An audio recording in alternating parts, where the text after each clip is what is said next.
does not make sense that Africa can have so many resources, yet Africa still languishes in poverty. We have banks that we don't own.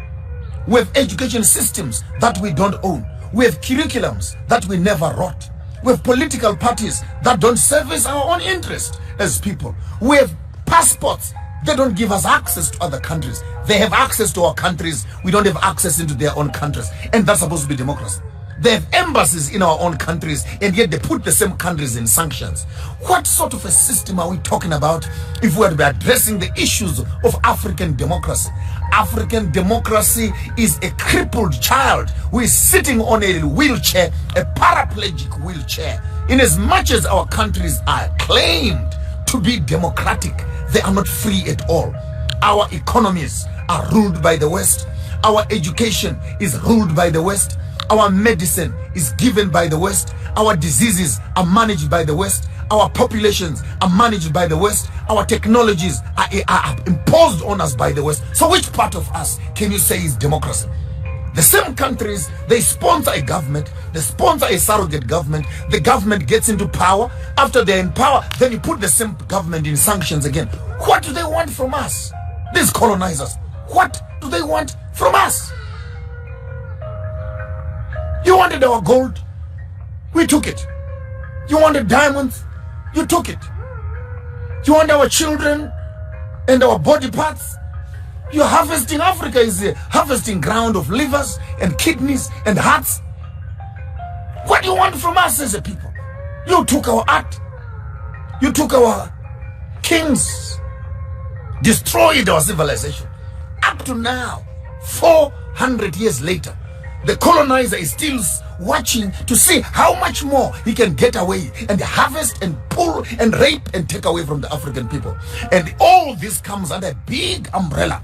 Africa is going to become a democratic state. But in the midst of democracy, what democracy has been able to do more than anything else, it is to solidify the borders of segregation between nations. The border between Zimbabwe and South Africa, put more fences, put more dogs. The border between Zimbabwe and Mozambique, put more fences, put more dogs. The border between Zimbabwe and Zambia, put more fences, put more dogs. Botswana and Zambia, put more fence, put more dogs. And all these African countries walk around each other in funny little ties, flying around the countries, sitting around United Nations, Africa Union, and we are discussing issues of democracy. The first idea when Africa wants to discuss democracy is how do we restore the African dignity by destroying the borders that separate the African children.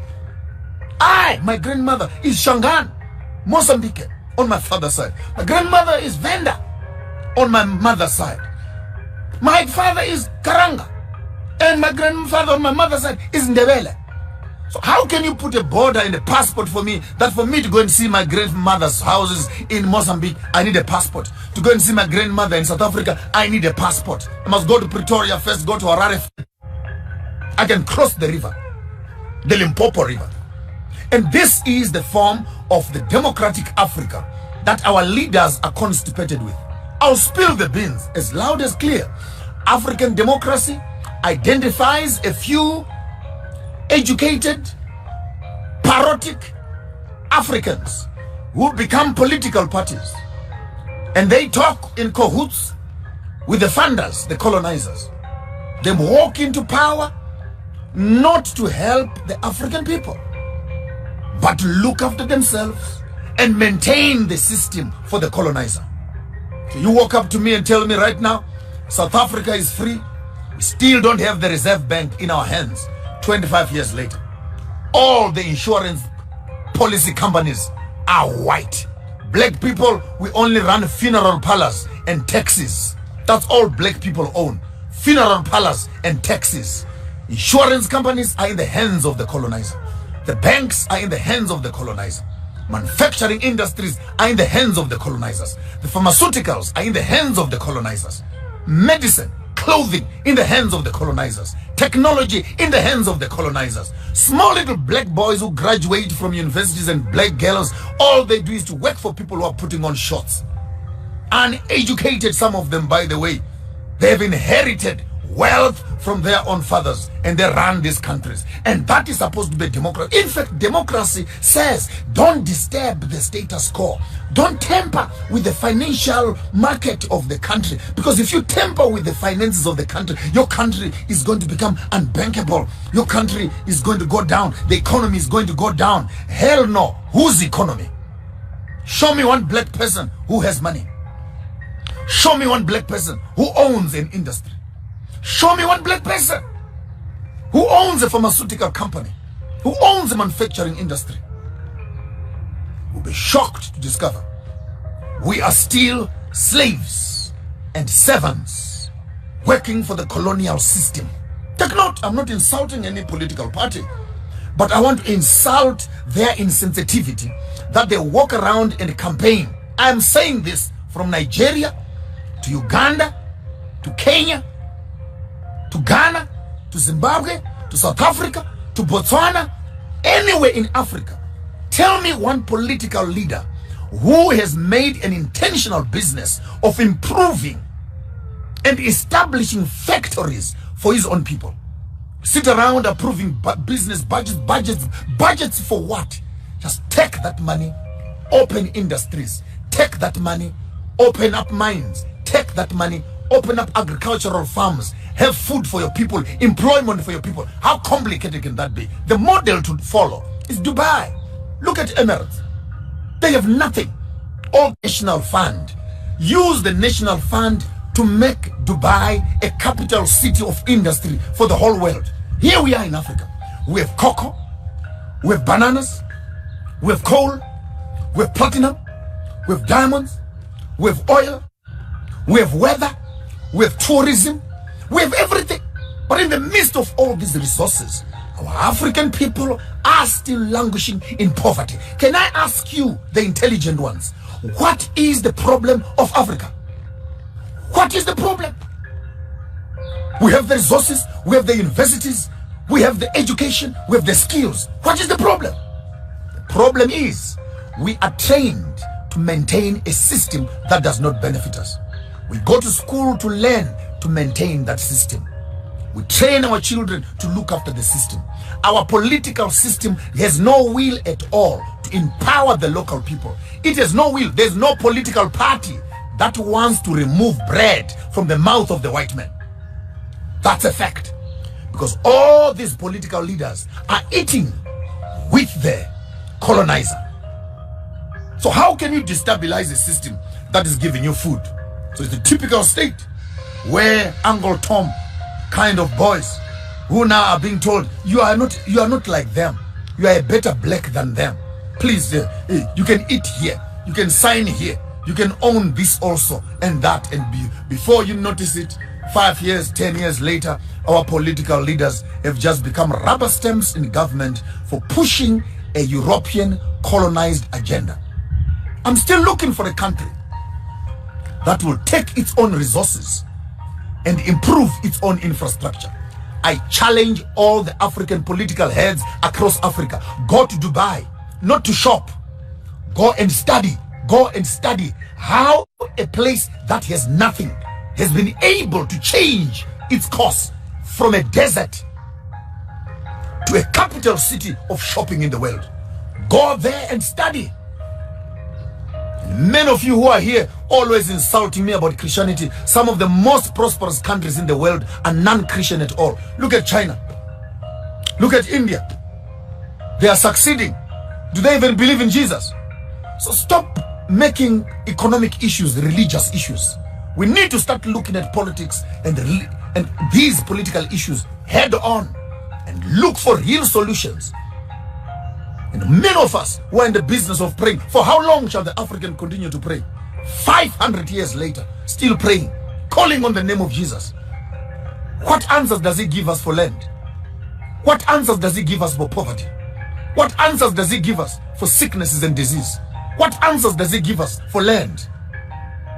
So stop being too obsessed with cliches of religion that lock you and paralyze African function. The African soul and conscience is trapped in the religion and this spirituality it has been given under the Christian banner and Islam banner, whereby the African child has become twice a slave to the master who governs him and to the religion that manages his conscience. I want to say it publicly. The only reason we are still here, and the only reason the colonizer is still here, because the Bible says, thou shalt not kill.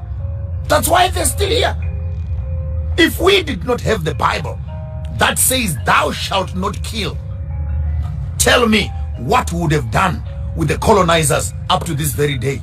I'm not lying. You can come and lock me up and call this hate speech. We would have flushed them out and thrown them out in the Indian Ocean and sent them back where they came from. But because of religion and because of Christianity, and you white people, you better all of you become Christians. You better become Christians. It's embarrassing that now blacks have become more Christian than white people themselves. Because the only thing that is keeping you on Africa, living with people that you are oppressing, is the religion that you gave them. And I'm speaking on behalf of, I'm a minister of the gospel, fully trained. Our business is to manage the consciences of the community to make sure that they don't fight and revolt against the system. Yes, that's what we do. We teach the people how to dress, how to treat Mlungu, how to look for jobs, and how to become yes boss, yes boss, yes boss, and how to work together. And at the end of the day, the system where they've been given is not there for the liberation of the African people. I challenge the political systems, challenge EFF, challenge ZANU-PF, I challenge ANC, I challenge all the political parties, wherever you are. When you win, when you lose, go to other countries and study and see how they have nationalized their resources so that those resources can benefit the local people. I can't believe Zimbabwe, my own country, has 87 rare minerals that are being looked and sought for in the whole world. And yet the country to date does not have its own currency. Does not have its own currency. What's your problem? The mines are in your hands. The taxes are in your hands. Can't you just take tax money and dig the damn diamonds, dig the damn platinum and sell it? Build roads and hospitals for the people? How complicated can that be? How complicated can that be? Can you please send this video to Elder Mnangagwa himself? How complicated can that be? No, there must be a board, a barrow, there must be a committee, there must be what? A board that will process things, and before the money even comes there, all the hungry political leaders are in the pot, harvesting and stealing the same money from the same coffers that's supposed to be helping the community. Where do we begin as African people? We're constantly running on hungry stomachs, and hungry stomachs don't make politics at all. And I want to say, as I said at the beginning, our problem in Africa, our problem is democracy. And democracy has no spirituality. Democracy has no God. Democracy has no ethics. Democracy has no morality. Democracy has no conscience. Democracy assists colonialism to survive more. Put a system that maintains the colonial system. If you want to fight with me, I can write a research paper on that, but that's a fact. That's a fact. You walk into power, you destabilize the system, they put you on sanctions, put your economies into quarantines and into chaos. There you are again begging and crawling on your feet, looking for the Western world to approve, give you loans and etc. How long will you, as my African people, how long will it take you to wake up from your sleep and slumber of eating the lollipops of Western civilization? And one of the most biggest poisons that we have eaten in Africa is the poison of democracy, which teaches us not to respect anything. I'm here to advocate for Ubuntu nation. Every man must look after his own family. Put R1, $1 per day for every member of the family who is living with you. Start a savings plan. 52 million people in South Africa, 17 million people in Zimbabwe, 2.5 million people in Botswana, 2.3 people in Swaziland.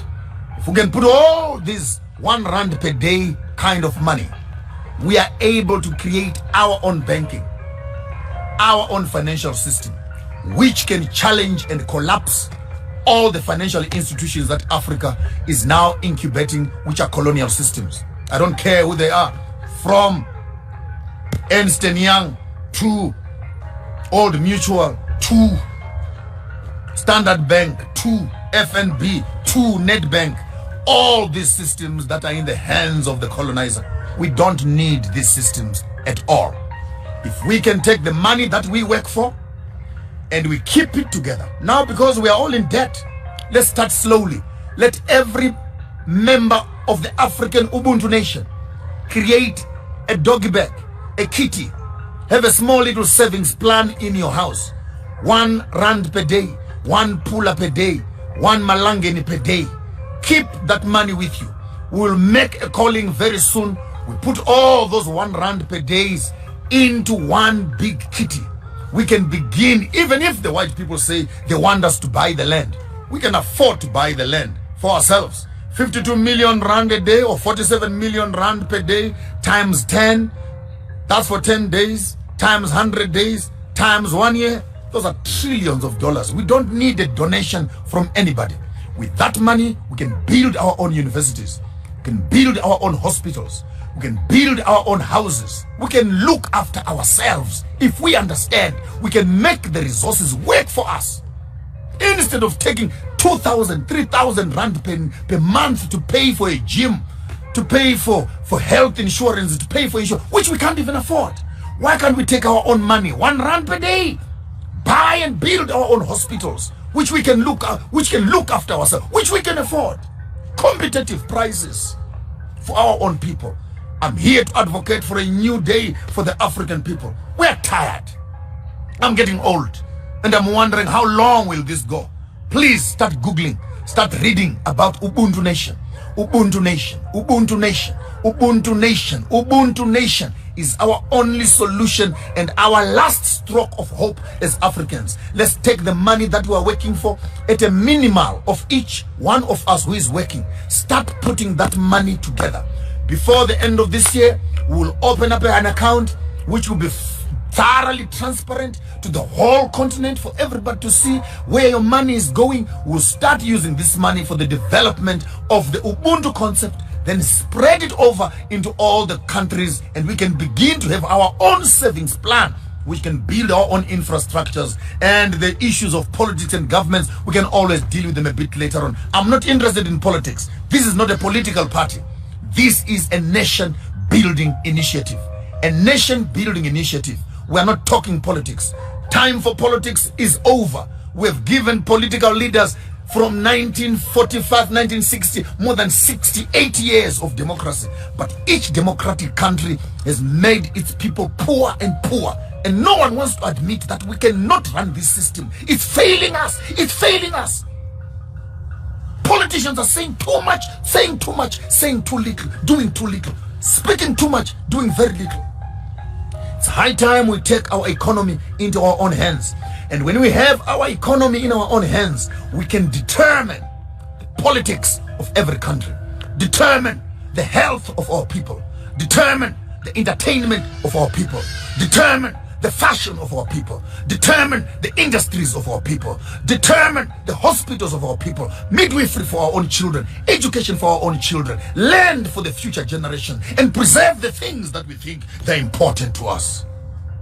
Ubuntu Nation.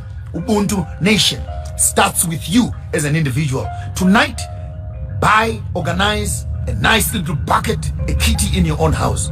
From the beginning of the year to date, put R1, R1, R1, R1, R1, $1, $1, $1, one puller, one puller for all your children. Let's see how that kitty looks at the end of the 3-4 months, when 10, 15, 20 families can begin to put all those R1 per day initiative into one kitty. We can begin to talk about our families, we can begin to talk about our communities, then we can begin to talk about our nation, ultimately our continent as a whole. I'm here to advocate the initiatives of Ubuntu. Ubuntu Nation is our passport out of poverty. You accept this, Africa will go forward. You refuse this, go back into slavery for another 2, 3, 500 years, until you wake up to discover the solutions of the future are buried in the processes of the past. There's nothing more I can do for you. You can tell them, they can come and pick me up here. They can come and kill me. I've said what was in my heart. Africa needs a solution. The solution is not going to come from donor money. The solution will come when Africa begins to make its own savings plan and build for itself its own infrastructure to protect and secure the future that we're looking for. Until we meet again tomorrow here on your afternoon drive with Maponga J. Ubuntu Nation. Ubuntu Nation. It's what we are all about. Take this video and share with everybody else on the continent. It's high time we restore the broken walls of our own kingdoms. I'm here to advocate and announce the break of a new day for the African people.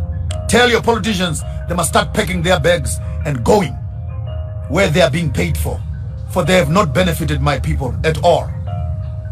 Until we meet again tomorrow, same time, on your afternoon drive, cut and paste. This is your material. I don't have power over it. Cut and paste. Share on all platforms. Let the message of Ubuntu ring on every continent around Africa. Let the black child know we have a home, and that home is in Africa. The home of the African is Africa. The home of the Africans is in Africa. Yours truly, Maponga J. Chigaramboko. Mashamba Huda. Shira na wanawe wanji. Makumbumana, mwisindewe shana. So say we don't meet.